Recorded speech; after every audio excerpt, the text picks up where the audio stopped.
अस्सलाम वालेकुम, कैसे आप सब? उम्मीद करती हूँ ठीक ठाक होंगे। तो आज हम बात करेंगे रिग्रेट के हवाले से और इसकी क्या क्या टाइप्स होती हैं, क्या क्या रीज़न्स होती हैं और फिर किस तरह से हम इससे निकल सकते हैं। ये सब चीज़ें हम डिस्कस करेंगे। अच्छा, सर को मैंने एक दफ़ा ये बात कहते सुना था कि लोगों की ज़िंदगी में पछतावा ज़्यादा होता है, दुख से ज़्यादा लोग पछतावे का शिकार होते हैं, अपने गलत फैसलों के हवाले से पछतावे का शिकार होते हैं और बाद में उसी को लेकर दुखी हो जाते हैं। और जब मैंने इसको साइकोलॉजी के पर्सपेक्टिव से समझने की कोशिश की तो मुझे रिग्रेट की दो रीज़न्स कह लें या दो तरह की टाइप्स समझ आई।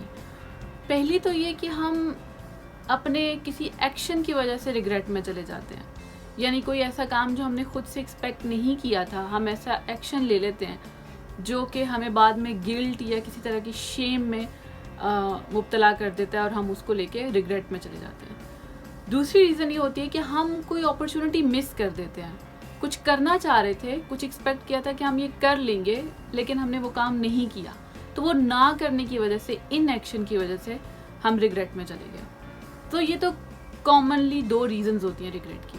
अच्छा, आमतौर पर रिग्रेट में ये देखा जाता है कि जब टाइम थोड़ा गुजरा हो ना किसी काम को हुए हुए, तो हम उस एक्शन को लेके ज़्यादा रिग्रेटफुल होते हैं जो हमने एक्शन किया होता है। लेकिन जब कोई काम हुए हुए टाइम ज़्यादा गुजर जाता है तो रिग्रेट इन एक्शंस की वजह से हो जाता है, यानी कि ऐसे काम जो हम कर सकते थे और हमने नहीं किए, यानी अपॉर्चुनिटीज़ जो हमने मिस कर दी, हम उस हवाले से रिग्रेट में चले जाते हैं। तो टाइम का भी आपके रिग्रेट पे काफ़ी असर होता है। तो ये तो कुछ बेसिक इन्फॉर्मेशन हो गई रिग्रेट के हवाले से। अब जो लोग इस चीज़ से सफ़र कर रहे हैं वो इस चीज़ से निकल कैसे सकते हैं? 3 बेसिक स्टेप्स हैं जो मुझे समझ आई और जिसको रिसर्च भी सपोर्ट करती है। सबसे पहला तो ये कि जो आपकी रिग्रेट की फीलिंग है उसको अपनी सैडनेस से अलग करना ज़रूरी है। फॉर एग्ज़ाम्पल, आपने पास्ट में कहीं पे गुस्सा कर लिया, किसी से गुस्से में लड़ाई कर दी या गुस्से में कोई ऐसी बात कर दी जो अभी आप फील करते हैं कि आपको नहीं कहनी चाहिए थी और उस पर आप रिग्रेटफुल हैं। तो अब जब भी वो चीज़ आपको याद आती है और आप सैड हो जाते हैं, आप दुखी होने लग जाते हैं कि ये मैंने क्या कर दिया, तो अब आप क्या कर रहे हैं कि एक इमोशन तो रिग्रेट का है ही है, उसको आप एक और इमोशन के साथ मिक्स कर रहे हैं, वो है सैडनेस का। तो आप उस रिग्रेट को कभी भी ठीक तरह से प्रोसेस नहीं कर पाते, यानी उसको हल ही नहीं कर पाते, उस तक पहुंच ही नहीं पाते। तो ये सबसे पहला और बेसिक स्टेप है कि आप अपने रिग्रेट को अपनी सैडनेस से अलग कर दें और जब भी आप वो चीज़ महसूस करें तो खुद को रिमाइंड कराएं कि इस वक्त आप सैड नहीं हो रहे बल्कि रिग्रेटफुल हो रहे हैं। ये एक्सेप्टेंस बहुत ज़रूरी है। तो ये पहला स्टेप है। दूसरा स्टेप जो बहुत क्रूशल है वो ये है कि हम सब लोग बीइंग ह्यूमंस, हमारी कुछ लिमिटेशंस हैं और ये जो हमारे अंदर एहसास होता है ना कि वी आर ऑल पावरफुल या हम लोग सब चीज़ों पे कंट्रोल कर सकते हैं या हमारा इख्तियार है हर चीज़ पे, इस एहसास को समझना ज़रूरी है और इस पे काम करना ज़रूरी है। We are not all powerful, we have limitations. जैसे आप फिज़िकल लिमिटेशन से एग्जांपल ले लें कि आप उड़ नहीं सकते, आपको अल्लाह ने पर नहीं दिए, तो अगर आपने फ़िज़ा में उड़ना है तो उसके लिए आपको जहाज़ में बैठना पड़ता है, यानी ये आपकी एक फ़िज़िकल लिमिटेशन है ना। इसी तरह आपकी कुछ इमोशनल लिमिटेशंस हैं, कुछ आपकी अपनी ज़िंदगी के फ़ैसले करने के हवाले से भी लिमिटेशंस हैं। उन लिमिटेशंस को समझना ज़रूरी है।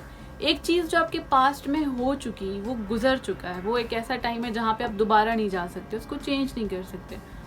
तो ये एक्नॉलेज करना बहुत ज़रूरी है कि आप इमोशनली भी और फिज़िकली भी कई हवालों से लिमिटेड हैं और आप हर चीज़ को कंट्रोल नहीं कर सकते। जो हो चुका उसको कंट्रोल नहीं कर सकते, बहुत से ऐसे फैसले जो आपसे खुद हुए थे उनको कंट्रोल नहीं किया जा सकता।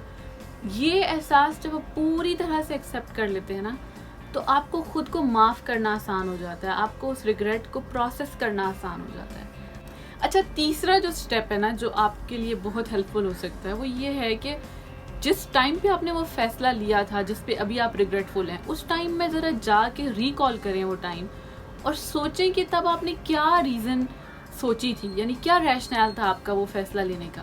फॉर एग्ज़ाम्पल, अगर आपने गुस्सा किया था किसी पे और गुस्से में कोई आपने किसी को डांट दिया था या गुस्से में कोई भी फैसला ले लिया था, तो उस वक्त आपका क्या लॉजिक थी, क्या रीज़न थी जो आपके जहन में चल रही थी जिसकी बुनियाद पे आपने वो फैसला लिया था।